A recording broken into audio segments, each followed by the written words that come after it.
সামাজিক অবস্থা উল্টে গেছে। বেড়াতে একটা কমি মাদ্রাসা ছিল, সেটা আলিয়া হয়ে গেছে। কোন দুঃখে হলো? অনেক জায়গাতে না বেতন দিতে পারে না, সেই জন্য বলছে চলে না। 20 বছর দেখলাম চেষ্টা করে, কত ঘষ্টি সানা করে, হলো না রে, যা আলিয়া করে দিতে পারলাম না। সেটা কি এটা? টাকা তো মাশাআল্লাহ আছে, সেটা আলিয়া হবে কেন? চাঁপাইনবাবগঞ্জে আলিয়া 12 জনে খালি, আলিয়া এলএম থেকে খালি, সরকার বেতন দেয় কারো ঠেকা লেগেছে পড়াতে। আমি ছাত্র পরীক্ষা করে নিই, বড় বড় বিদ্যান দিয়ে পড়াই, বড় বড় বিদ্যান দিয়ে পাহারা দিই, তারপর বেশি বেতন দিয়ে সরকারি লেভেলের আর্মি রিটায়ার্ড পারসন লোক আছে দেখাশোনার করার, 3-4 জন 5 জন, ওরা আর্মি রিটায়ার্ড, প্রতিষ্ঠান কন্ট্রোল করবে, সেই জন্য পাহারাদার আছে, রিসিপশন আছে, সব কিছু দিয়ে প্রতিষ্ঠান চালাই। একাডেমিক ভবন ভিন্ন, পড়ার থাকার জায়গা ভিন্ন, তারপরেও টিকতে পারি না। আর আপনি আলিয়া মাদ্রাসা খুলে বিদ্যা টিকাবেন? ধর্ম পাগল হয়ে গেছে। धर्म राजशाही चांपाइनबाबगंज हवाई लड्डू, दोनों हाथ में लड्डू है, जो चाहे उसको खोल दे, छोड़ दे, चाहे उसको खा ले। धर्म पागल হয়নি, অত সহজ নয়। জামিয়া সালাফে পাহারাদার আছে, জামিয়া সালাফে রিসেপশন আছে, জামিয়া সালাফে প্রতিষ্ঠান তদন্তের জন্য আর্মি আছে, রিটায়ার্ড পারসন, জামিয়া সালাফে তদারকের জন্য শিক্ষক আছেন, জামিয়া সালাফিয়া পড়ানোর জন্য বড় বড় দেশ বিদেশের বিদ্বান আছে। আর আমি নিজে সপ্তাহে সপ্তাহে উপদেশ দিই, তারপরেও ভালো পর্যায়ে টিকতে পারছি না, কঠিন হয়। আর আপনি এমনি বিদ্যা শিখান বাচ্চাকে, অত সহজ? ভুল হয়েছে। কার আদেশে হয়েছে, কি কৌশলে হয়েছে, আল্লাহ ভালো জানে। জবাব একদিন হবে, বিচারও একদিন হবে। শুনুন সম্মানিত দিনী ভাই বোন, রাসূল সাল্লাল্লাহু আলাইহি সাল্লাম বলেন, 3টে বিপদ নেমে আসবে 3টা পাপের কারণে। 1 ভূমিকম্প হবে, 2 শোর বানর হবে, 3 বিপদ নেমে আসবে পাপ। 1 এই যে শারিবুল খমরা, যখন মানুষ নেশাদার দ্রব্য পান করবে, মনে থাকবে না মনে হয়। 2 জাহারাতিল কায়নাত, মেয়েরা যখন নাচবে। দেখেন প্রায় সব মোবাইলই মেয়ে নাচে, প্রায় সব দোকানে মেয়ে নাচে, প্রায় সব ঘরে মেয়ে নাচে। মায়ের কাছে মেয়ে নাচে, বাপের কাছে নাচে, বেটির কাছে নাচে, বেটার কাছে নাচে। একবারে ল্যাংটা মেয়েতে বাড়ি ঘর রাস্তাঘাট খালি পূর্ণ হয়ে আছে। চক্ষু ঠান্ডা করে, কলিজা ঠান্ডা করে, জানটা সহাত করে উলঙ্গ মেয়েকে দেখে। রাসূল সাল্লাল্লাহু আলাইহি সাল্লাম বলেন, হুজিবাতিন নার বিশাহওয়াত, জাহান্নাম ঘেরা আছে মনের ইচ্ছে দিয়ে। হুজিবাতিজ জান্নাত বিল মাকারিহ, জান্নাত ঘেরা আছে নিয়ম নীতি, কষ্ট ক্লেশ ত্যাগ তিতিক্ষা দিয়ে। আপনাকে যেন ভারী না লাগে, আমি কিন্তু অনুবাদক, ভারী লাগলে আমার কিছু করার নেই। 1 নেশাদার দ্রব্য খাবে আমার উম্মত, 2 মেয়েরা নাচবে, 3 বাদ্যযন্ত্র। দেখেন সব জায়গায় পাওয়া যাচ্ছে কিনা, প্রায় সবাই। এই যে মসজিদে বসে আছি, প্রায় ছেলের হাতে মোবাইল আছে। টিকে থাকা খুব কঠিন। যেদিন প্রথম জুমার খুতবা দিই 13 বছর পরে এখানে, সেদিন একটা হাদিস বলেছিলাম, আপনি মনে হয় ভুলে গেছেন। যখন আল্লাহ ইবলিসকে বললেন, ইবলিস তুই আদমকে মেনে নে, তো ইবলিস বলল, আরে আদম মাটির তৈরি আর আমি আগুনের তৈরি, তাকে মেনে নিব মানে? তা আল্লাহ বলছেন সরে যা। যখন ইবলিস দেখলো যে তাহলে তো আমি রহমত থেকে বঞ্চিত হয়ে গেলাম, তখন বলছে, আল্লাহ আমার একটা কথা শুনেন। কি কথা? আমাকে বাঁচার সুযোগ দেন, এলা ইয়াউমে ইউবাসুন, বিচারের দিন পর্যন্ত, কিয়ামত পর্যন্ত আমাকে বাঁচার সুযোগ দেন। তখন আল্লাহ বলছেন, ঠিক আছে, এলা ওয়াক্তি মালুম, একটা সময় পর্যন্ত দিলাম।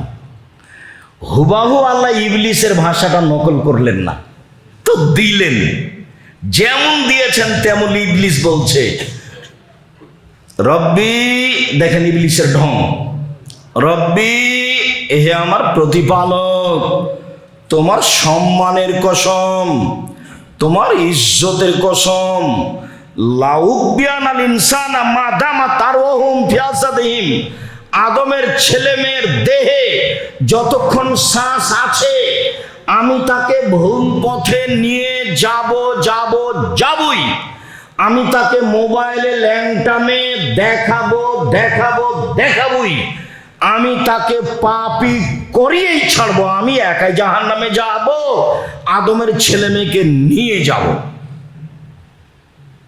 তখন আল্লাহ বলছেন ইজ্জাতি ওয়া জালালি ওয়া ইরতিফায়ে মাকানি, ইবলিস শুনে রাখ, আমার সম্মান, আমার ইজ্জতের কসম, আমার সম্মানের কসম, আমার মর্যাদার কসম, আমার সম্মানের কসম, আমার ইজ্জতের কসম, আমার মর্যাদার কসম, আদম সন্তান যতবার ক্ষমা চাইবে ততবার ক্ষমা করে দিব। ক্ষমার আলোচনাটা ছিল, প্রথমেই ছিল ক্ষমা, পরে ছিল দয়া, আর না হলে প্রথমে ছিল দয়া, পরে ছিল ক্ষমা। তো আল্লাহ বললেন না যে ইবলিস তুই পারবি না। ইবলিস যখন বলল করব, তখন আল্লাহ বললেন আচ্ছা ঠিক আছে, আদমের ছেলে মেয়ে যদি বলে ভুল হয়েছে তো আমি ক্ষমা করে দেব। ও যতবার বলবে ততবার করব ক্ষমা, যতবার বলবে আমাকে ততবার ক্ষমা করে দেব। তাহলে আমার বলাটা থেকে গেল, বলাই লাগবে, মানে কিছু করাই লাগবে, তাছাড়া হবে না। চলেন, আল্লাহ রাসূল এবার আফসোস করে বলছেন, দুঃখিত তিনি বলছেন ইন্না মিম্মা আতাখাওয়াফা আলা উম্মতি, আমার উম্মতের উপরে আমি তিনটে বিষয়ে আশঙ্কা করি। তিনটে। এক, আইম্মাতাম মুজিল্লিন, ভ্রান্ত হুজুর হবে ভ্রান্ত, ধর্ম বিক্রি করে খাবে। আমিও মানুষ, আমারও তদন্ত হওয়া উচিত। উমর রাদিয়াল্লাহু তাআলা আনহু যদি এখন বেঁচে থাকতেন, বাংলাদেশের শতকরা 95 জন বক্তার আজীবন জেল হতো, এরা কেউ বাইরে থাকতে পারত না। আমার জানা অনুপাতে কোরআন হাদিসের কথা বলে এমন মানুষ খুবই কম। একদিন আমি ইন্ডিয়া কাটিহারে বক্তব্য দিতে গেছি, তো উর্দু ভাষায় বক্তার বক্তব্য দিচ্ছে। তো উর্দু ভাষার শক্তি খুব বেশি, একবার দিচ্ছে, ফট করে বলছে, বক্তব্য মানে ফাটিয়ে ফেলে দিচ্ছে। মানুষ আবার বুঝে, তারা উর্দু ভাষা বুঝে, কিন্তু বাড়িতে তারা বাংলা বলে। ওরা বাঙালি, ওরা সব মালদা জেলা, চাঁপাইনবাবগঞ্জ জেলা। তা আমি এখন 11টার সময় মাঠে গেছি বক্তব্যের মঞ্চে, গিয়ে সালাম দিয়ে একটু করে বলছে, আচ্ছা ভাইয়ান, আমি সন্ধ্যা 7টায় এসেছি এখানে, দিয়ে কান লাগিয়ে আছি, দেখি বক্তা কি বলে। তো 7টা থেকে 11টা পর্যন্ত আমি কোনো বক্তব্য বুঝতে পারিনি বক্তা কি বললেন। তো আপনারা কি পেরেছেন? তো জনগণ বলল যে আমরাও পারিনি, কি যে বললেন। তারপর আমি সভাপতি সাহেবকে বললাম, সভাপতি সাহেব আপনি কি বুঝেছেন কিছু? তো সভাপতি বলছেন যে আমিও কিছু বুঝিনি। উর্দু ভাষীরা আরো মিথ্যার আশ্রয় নেয় বেশি বাঙালিদের চেয়ে। একবারে মিথ্যা কথাতে বক্তব্য ভর্তি হয়ে আছে, প্রায় অংশই মিথ্যা। যেমন আপনাদেরকে আমি 30 বছর থেকে দেখিয়ে আসছি, 90 সাল তো মানে 34 বছর নাকি, 34 বছর দেখো স্যার, ওর দোয়া খাতমিল কোরআন, মানুষের বানানো দোয়া কোরআন মাজিদের গায়ে লিখে দিয়েছে। কই আমি বাংলাদেশের প্রায় সব জেলাতে দেখাচ্ছি, সব জেলাতে বড় হুজুর, মাঝকল হুজুর, সাজকল হুজুর, যে আছে তাই সামনে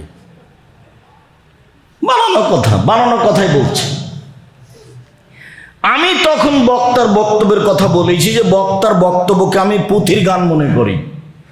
বক্তার বক্তব্যকে আমি পুঁথির গান মনে করি। পুঁথির গান মানে আমরা চাঁপাইনবাবগঞ্জের মানুষ ভাদ্র মাসের ধান কেটে নিয়ে খড়গুলিকে এক জায়গাতে করে গরমে বাড়ির বাহিরে ওই পুঁথির বই খুলে পড়তো 4-5 মিলে। তো মোটামুটি অনেক কথা এরকম। তার একটা কথা, 6 মাসের রাস্তা মর্দ 6 দিনে গেল, ঘোড়ায় চড়িয়া মর্দ হাঁটিয়া চলিল। পুঁথির গান। 6 মাসের রাস্তা মর্দ 6 দিনে গেল, ঘোড়ায় চড়িয়া মর্দ হাঁটিয়া চলিল। ফাতেমা কান্দিয়া কয় আজ বুঝি হুসাইন কারবালাতে শহীদ হয়। ফাতেমা কান্দিয়া কয় আজ বুঝি হুসাইন কারবালাতে শহীদ হয়। হুসাইন যেদিন কারবালার মাটিতে, ইরাকের মাটিতে কারবালার মাঠে শহীদ হন, তার 49 বছর আগে ফাতেমা মারা গেছে। 49 বছর আগে। কি করে ফাতেমা কেঁদে বলতে পারেন এ কথা? তো হুজুরের বক্তব্যকে আমি পুঁথির গানের বক্তব্য মতো মনে করেছি।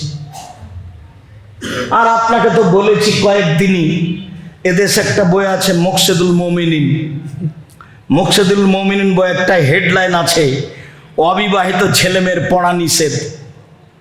তো যে দেখে সেই পড়ে, যে দেখে সেই পড়ে, কি আছে লেখা।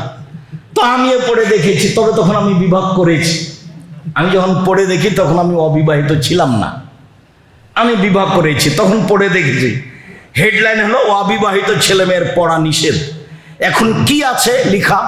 লেখা এভাবে আছে, সফরের পূর্বে স্ত্রী হলে ছেলে ভ্যাংচা হয়, ভরা পেটে স্ত্রী মিলন হলে ছেলে টেরা হয়, চন্দ্র সূর্য গ্রহণের সময় স্ত্রী মিলন হলে ছেলে কানা হয়।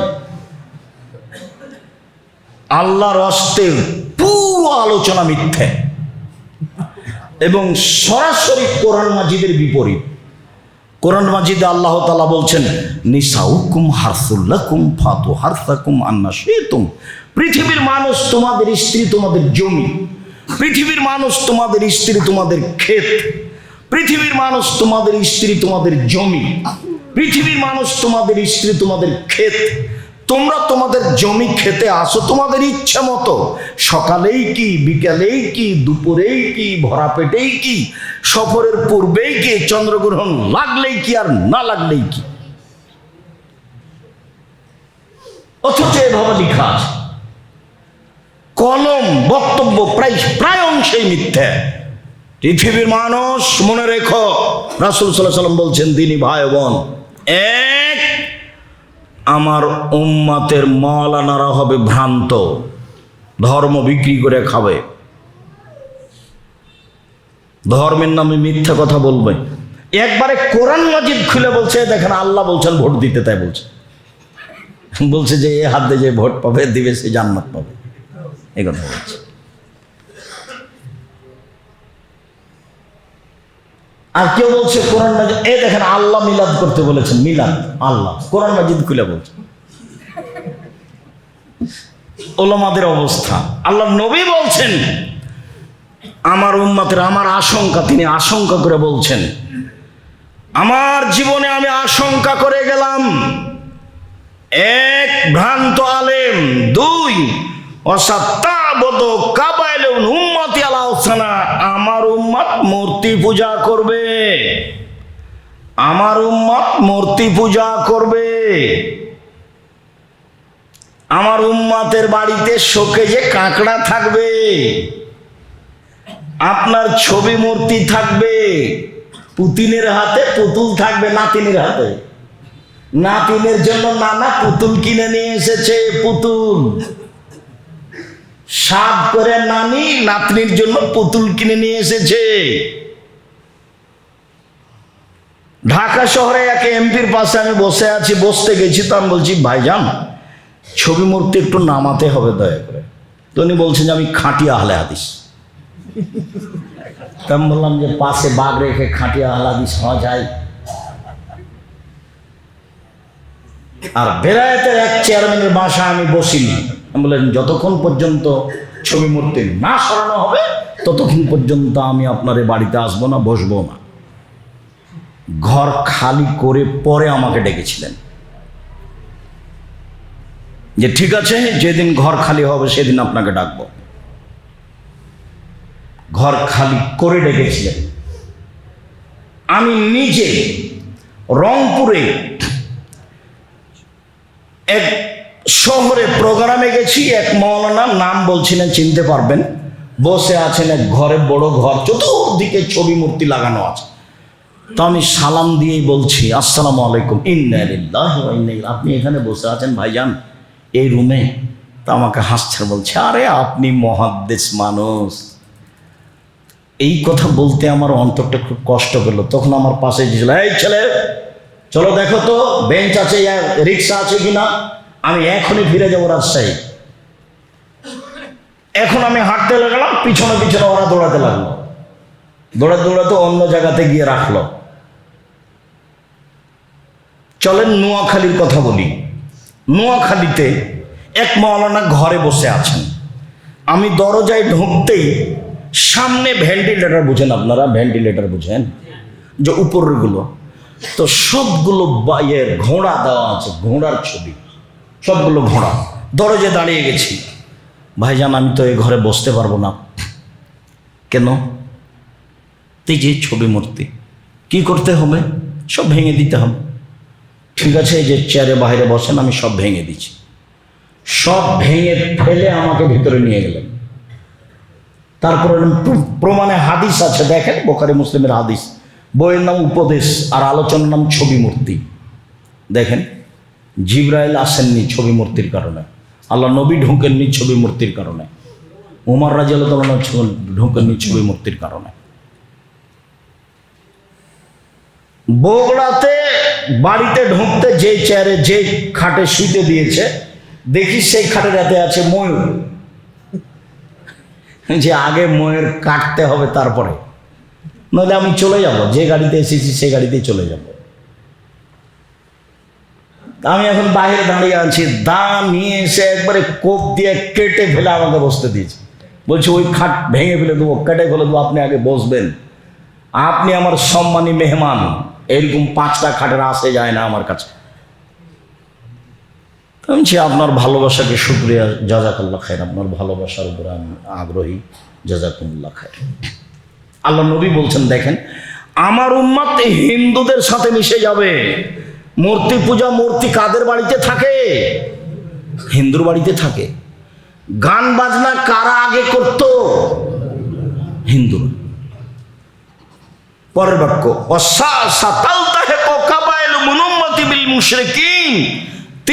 আমার উম্মত মিশে যাবে হিন্দুদের সাথে।